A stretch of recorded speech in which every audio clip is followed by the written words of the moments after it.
നമസ്കാരം. ഒരു ഇടവേളയ്ക്ക് ശേഷം സ്വപ്ന സുരേഷ് കളം നിറയാൻ വേണ്ടി ഇറങ്ങുകയാണ്. LDF 3.0 ഇനി സംഭവിക്കില്ല എന്ന മട്ടിലാണ് മനോരമയും വലതുപക്ഷ മാധ്യമങ്ങളും. അവർക്കുള്ളത് KT ജലീൽ കൊടുത്തിട്ടുമുണ്ട്. വാർത്തയിലേക്ക് വരും മുമ്പ് ചാനൽ ഒന്ന് സബ്സ്ക്രൈബ് ചെയ്തിട്ടോളൂ. അതായത് ഇടതുപക്ഷത്തിനെ താഴെ ഇറക്കാൻ, തകർത്തെറിയാൻ വേണ്ടി LDF 3.0 സംഭവിക്കാതിരിക്കാൻ വേണ്ടി സകല സന്നാഹങ്ങളും സകല രീതിയിലുള്ള ഉടായ്പകളെയും ഒക്കെ കളത്തിലിറക്കുകയാണ് പ്രതിപക്ഷം.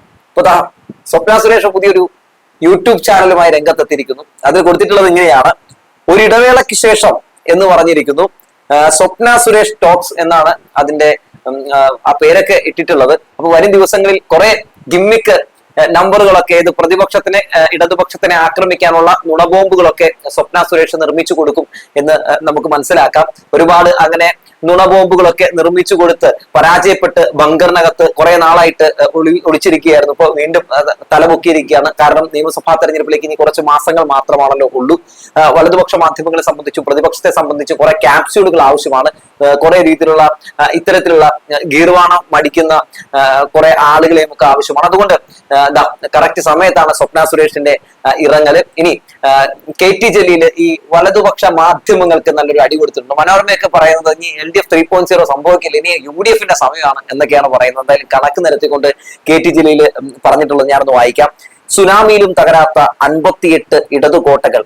മനോരമ പുറത്തുവിട്ട കണക്കനുസരിച്ച് ഇടതുപക്ഷത്തിനെതിരെ ഉണ്ടായ തദ്ദേശ സുനാമിയിലും ഒരു കോട്ടവും തട്ടാതെ 58 അസംബ്ലി മണ്ഡലങ്ങൾ LDF സ്വന്തം. ആ ടേബിളിലെ ഓരോ ജില്ലകൾ പരിശോധിച്ചാൽ വരുന്ന നിയമസഭാ തെരഞ്ഞെടുപ്പിൽ LDF ജയിക്കാൻ ഏറെ സാധ്യതയുള്ള മണ്ഡലങ്ങൾ ധാരാളമാണെന്ന് കാണാം.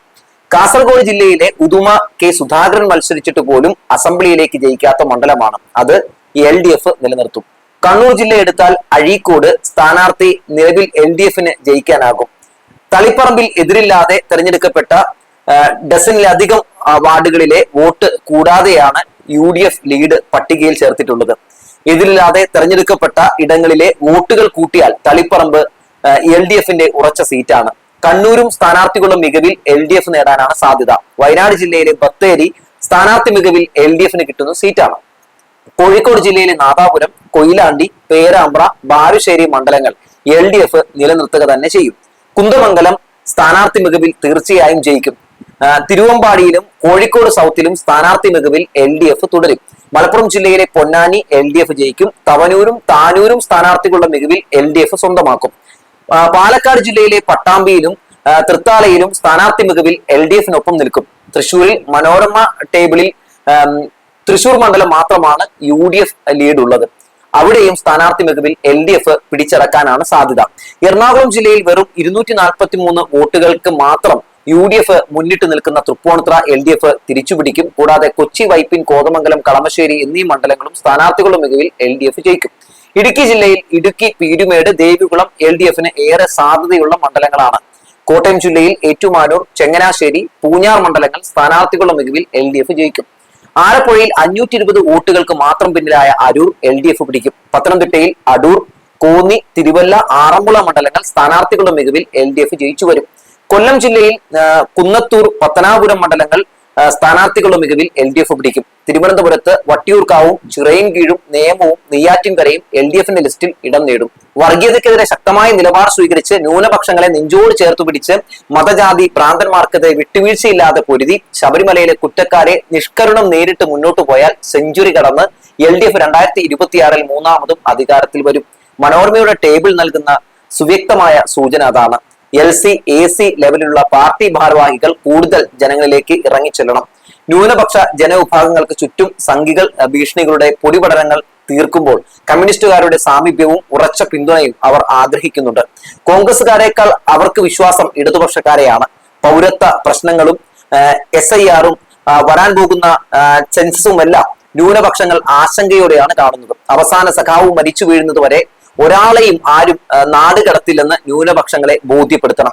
കേന്ദ്ര സർക്കാരിന്റെ വിവിധ ഏജൻസികൾ അകാരണമായി ദ്രോഹിക്കുന്ന സാധാരണക്കാർക്ക് നിയമപരിരക്ഷ ഉറപ്പുവരുത്താൻ ആവശ്യമായ സംവിധാനങ്ങൾ ഏരിയ തലത്തിൽ ഒരുക്കി ജനങ്ങളുടെ സുഖദുഃഖങ്ങളിൽ പങ്കാളികളായി അവരോട് ഐക്യപ്പെട്ട് ശക്തമായി മുന്നോട്ട് പോവുക.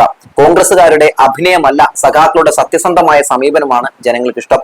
കമ്മ്യൂണിസ്റ്റുകാരുടെ സത്യസന്ധതയും അടിസ്ഥാന വർഗങ്ങളോടുള്ള സ്നേഹവും റീൽസ് എടുക്കാൻ അല്ലെന്ന് കോൺഗ്രസുകാരെ കണ്ട് പഴകിയ നാട്ടുകാർക്ക് നന്നായി അറിയാം. ഷെയർ പിരിച്ചു പറ്റിക്കാനോ ഏതാനും സമുദായ പ്രമാണിമാർക്ക് അധികാര കസേര ഒപ്പിച്ചെടുക്കാനോ നടത്തുന്ന പച്ചപ്പടയുടെ ഗിമ്മിക്കുകളേക്കാൾ ജനങ്ങൾക്ക് വിശ്വാസം ചെമ്പടയുടെ ആത്മാർത്ഥമായ പ്രവർത്തനങ്ങളിലാണ്. സർക്കാരിന്റെ വികസന നേട്ടങ്ങൾ ജനങ്ങളിൽ എത്തിച്ച് കുതിച്ചാൽ അനായാസം കേരളത്തെ കലർപ്പില്ലാത്ത മതനിരപേക്ഷ പക്ഷത്ത് നിർത്താം. 2026 മെയ് മാസം ചുവന്ന് തുടിക്കും കേരളമേ കാത്തിരിക്കുക എന്നാണ് പറയുന്നത്. LDF 3.0 സംഭവിക്കുന്ന കാര്യത്തിൽ ഒരു തർക്കവുമില്ല. ഈ സർക്കാർ ചെയ്തിട്ടുള്ള വികസനങ്ങൾ മാത്രം പറഞ്ഞാൽ മതി. LDF ഇപ്പോൾ ഭരിക്കുന്ന ഇടങ്ങളിലൊക്കെ നല്ല രീതിയിലുള്ള ഒരു തുടർഭരണ സാധ്യത ആ MLA മാർക്കൊക്കെ ഉണ്ടാകും എന്ന കാര്യത്തിൽ ഒരു തർക്കവുമില്ല. ഒപ്പം സർക്കാരിനും ഒരു തുടർഭരണം ഉണ്ടാകും എന്ന കാര്യമൊക്കെ കണക്കുകൾ പരിശോധിക്കുമ്പോൾ നമുക്ക് മനസ്സിലാക്കാൻ സാധിക്കുന്നുണ്ട്.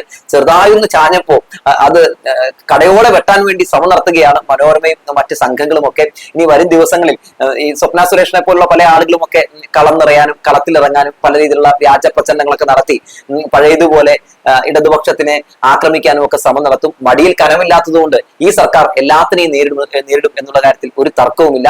കടകംപള്ളി സുരേന്ദ്രനെതിരെ VD സതീശൻ നടത്തിയ ഗിമ്മിക്ക് ഗീർവാണത്തിന്, അതായത് ശബരിമല വിഷയവുമായി ബന്ധപ്പെട്ട് സർക്കാരിനെ പ്രതിപട്ടികയിൽ നിർത്താൻ വേണ്ടി സതീശൻ നടത്തിയൊരു വ്യാജ പ്രചരണത്തിന് കടകംപള്ളി എന്നൊരു മറുപടി കൊടുത്തിട്ടുണ്ട്. അതുകൂടി ഞാനൊന്ന് വായിക്കാം. VD സതീശനെതിരെ ഞാൻ ഫയൽ ചെയ്തിരിക്കുന്ന മാനനഷ്ട ഹർജിയുമായി ബന്ധപ്പെട്ട് തെറ്റായ വാർത്ത നൽകുന്നത് ഇന്നലെ മനോരമ ന്യൂസ് ആണ്. അത് തെറ്റാണെന്നും കോടതിയിൽ എന്താണ് നടന്നത് എന്നുള്ള എന്റെ വക്കീലിന്റെ പ്രസ്താവന ഞാൻ ഫേസ്ബുക്കിൽ പങ്കുവെക്കുകയും മീഡിയ ഗ്രൂപ്പുകളിൽ ഷെയർ ചെയ്യുകയും ചെയ്തിരുന്നു. അതിനുശേഷം നടന്നിരിക്കുന്ന തോന്നിവാസമാണ് നിങ്ങൾ കമന്റിൽ കാണുന്നത്. ഇതെന്തൊരു തരം മാധ്യമ പ്രവർത്തനമാണ്? എല്ലാ മീഡിയകളും ഒരേ ടൈം ടേബിളിൽ ഒരു വ്യാജ വാർത്ത വരുന്നുണ്ടെങ്കിൽ ഉറപ്പിക്കാം അതിന്റെ സോഴ്സ് ഒന്നായിരിക്കുമെന്ന്. ആ സോഴ്സ് ആരായിരിക്കും എന്നും നമുക്ക് ഊഹിക്കാമല്ലോ. ഇനി സതീഷിനോടാണ്, സതീശ, നേരിന്റെ ഒരംശം പോലും ഇല്ലാത്ത രാഷ്ട്രീയക്കാരനാണ് നിങ്ങളെന്ന് തെളിയിച്ചു. എങ്കിലും പറയുകയാണ്, രാഷ്ട്രീയം മാന്യമായി പ്രവർത്തിക്കാനുള്ളതാണ്. താൻ എന്റെ പേര് ഈ വിവാദത്തിലേക്ക് വലിച്ചിഴച്ച് മാസങ്ങളായില്ലേ? ചുണയുണ്ടെങ്കിൽ താൻ തന്റെ കയ്യിലുണ്ടെന്ന് പറയുന്ന തെളിവുകൾ നാളെ കോടതിയിൽ ഹാജരാക്ക്. കോടതിയും ജനങ്ങളും കാണട്ടെ. സതീശ, ചുണയുണ്ടെങ്കിൽ താൻ കയ്യിലുണ്ടെന്ന് പറയുന്ന തെളിവുകൾ നാളെ കോടതിയിൽ ഹാജരാക്കുക എന്ന് പറയുകയാണ്. അപ്പോ ഈ സ്വർണ്ണപ്പാളി വിവാദവുമായി ബന്ധപ്പെട്ടുകൊണ്ട് കടകംപള്ളി സുരേന്ദ്രനെ ഒക്കെ പ്രതിസ്ഥാനത്ത് നിർത്താൻ വേണ്ടി സതീശൻ കുറെ ഗീർവാണം വ്യാജ പ്രചരണങ്ങളൊക്കെ നടത്തുന്നുണ്ട്. എന്റെ തെളിവുണ്ട്, മറ്റൊന്നും മറച്ചുണ്ടോ, മങ്ങാത്തൊലി ഉണ്ടെന്നൊക്കെ പറഞ്ഞ് സ്ഥിരം ഡയലോഗായിട്ട് രംഗത്തേക്ക് വന്നിട്ടുണ്ട്. അപ്പൊ അതൊക്കെ ഉണ്ടെങ്കിൽ പുറത്തു വിടുമെന്ന് പറഞ്ഞ് വെല്ലുവിളിക്കുന്ന വാസ് വെല്ലുവിളി നമ്മൾ കാണുകയാണ് കടകംപള്ളിയുടെ. അപ്പൊ അതുമായി ബന്ധപ്പെട്ട് മാധ്യമ പ്രവർത്തകർ VD സതീഷിനോട് ചോദിക്കുമ്പോൾ സ്ഥിരം പല്ലവി തന്നെ, ഏത് തിത്തിത്തരികൃതവും. എന്തായാലും ആ ഒരു മൂപ്പരുടെ ഒഴിഞ്ഞുമാറ്റം കൂടി ഒന്ന് കാണാം. അദ്ദേഹത്തെ കുറിച്ച് പറഞ്ഞത് കോടതിയാണ് പറഞ്ഞത് ഈ ദ്വാരപാലക ശില്പം ഒരു കോടീശ്വരൻ, അതായത് വിൽഫുൾ പർച്ചേസറിന് കൊടുത്തു എന്ന് കോടതിയാണ് പറഞ്ഞത്. എന്നുവെച്ചാൽ ഇത് മേടിക്കുന്നത് ഒരു കോടീശ്വരനല്ലേ മേടിക്കാൻ പറ്റുള്ളൂ, പാവപ്പെട്ടവന് മേടിക്കാൻ പറ്റില്ലല്ലോ. അപ്പൊ അത് ആർക്കാണ് കൊടുത്തത് എന്ന് അദ്ദേഹം വ്യക്തമാക്കണമെന്നാണ് ഞാൻ പറഞ്ഞത്. അത് അന്നത്തെ ദേവസ്വം മന്ത്രിയാണ്. പിന്നീട് കോടതി പറഞ്ഞിട്ടുണ്ടല്ലോ, അന്നത്തെ ആളുകൾക്ക് എല്ലാം അറിയാമായിരുന്നു ഇങ്ങനെ ഒരു കച്ചവടം നടന്നത്. എന്നിട്ട് അതിനു പകരം ഒരു വ്യാജ ദ്വാരപാലക ശില്പം ഉണ്ടാക്കി അതാണ് ചെന്നൈയിലേക്ക് കൊടുത്തു വിട്ടത്. ഒറിജിനൽ വിറ്റെന്നാണ് പറഞ്ഞിരിക്കുന്നത്, കോടതിയാണ് പറഞ്ഞിരിക്കുന്നത്. അത് ആർക്കാണ് വിറ്റതെന്നേ ഞാൻ അദ്ദേഹത്തോട് ചോദിച്ചുള്ളൂ. അദ്ദേഹം അറിയണ്ടേ, അദ്ദേഹം അന്നത്തെ ദേവസ്വം മന്ത്രിയല്ലേ. സത്യത്തിൽ പ്രതിപക്ഷത്തിന് ഹാലിളകിയിരിക്കുകയാണ്. ആ പ്രതികരണം കേൾക്കുമ്പോൾ തന്നെ നമുക്കറിയാം ഒന്നുമില്ല കയ്യിൽ.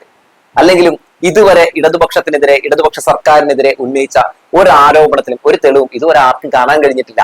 അതാണ് നമ്മുടെ പ്രതിപക്ഷത്തിന്റെ ഏറ്റവും വലിയ ഒരു പ്രത്യേകത എന്ന് പറയുന്നത്. എന്തായാലും ഇനിയിപ്പോ ശബരിമല വിഷയവും മതവും വിശ്വാസവും ഒക്കെ നമ്മുടെ ഈ BJP പയറ്റുന്ന രീതിയിലുള്ള ഒരു പൊളിറ്റിക്സ് ഉണ്ടല്ലോ, അതൊക്കെ ഒന്ന് പയറ്റി ഇടതുപക്ഷത്തെ താഴെ ഇറക്കാൻ വേണ്ടി ശ്രമം നടത്തുകയാണ്. ജനങ്ങളോട് ഒന്നേ പറയാനുള്ളത്, കരുതിയിരിക്കുക എന്ന് മാത്രമാണ് ജനങ്ങളോട് പറയാനുള്ളത്. വേറെ ഒന്നും കൊണ്ടല്ല, ഭരണം പിടിക്കാൻ എന്ത് തെമ്മാടിത്തരവും തോന്നിവാസവും കാണിക്കാൻ ഒരു മടിയില്ലാത്തവരാണ് പ്രതിപക്ഷം. VD സതീശനും സംഘവും വരും ദിവസങ്ങളിൽ, ഈ കുറച്ച് മാസമുള്ളൂ, എല്ലാവർക്കും അറിയാമല്ലോ, ആ കുറച്ചു മാസങ്ങളിൽ കാണിച്ചു കൂട്ടാൻ പോകുന്ന കാട്ടിക്കൂട്ടലുകൾ എന്തൊക്കെയാണോ ദൈവത്തിനറിയാം. അതുകൊണ്ട് കരുതിയിരിക്കുക, ശ്രദ്ധിക്കുക, വ്യാജ പ്രചരണങ്ങളിൽ പോയി വീഴാതിരിക്കുക. വലിയ പ്രശ്നങ്ങൾ ഉണ്ടാകുന്ന, വലിയ ബുദ്ധിമുട്ടുകൾ ഉണ്ടാകുന്ന പലതും ഇവിടെ സംഭവിച്ചേക്കാം. കാരണം അത്രയ്ക്ക് ഭ്രാന്ത് പിടിച്ചിരിക്കുകയാണ് പ്രതിപക്ഷത്തിനെന്ന് പറഞ്ഞു വെച്ചുകൊണ്ട് നിർത്തുകയാണ്.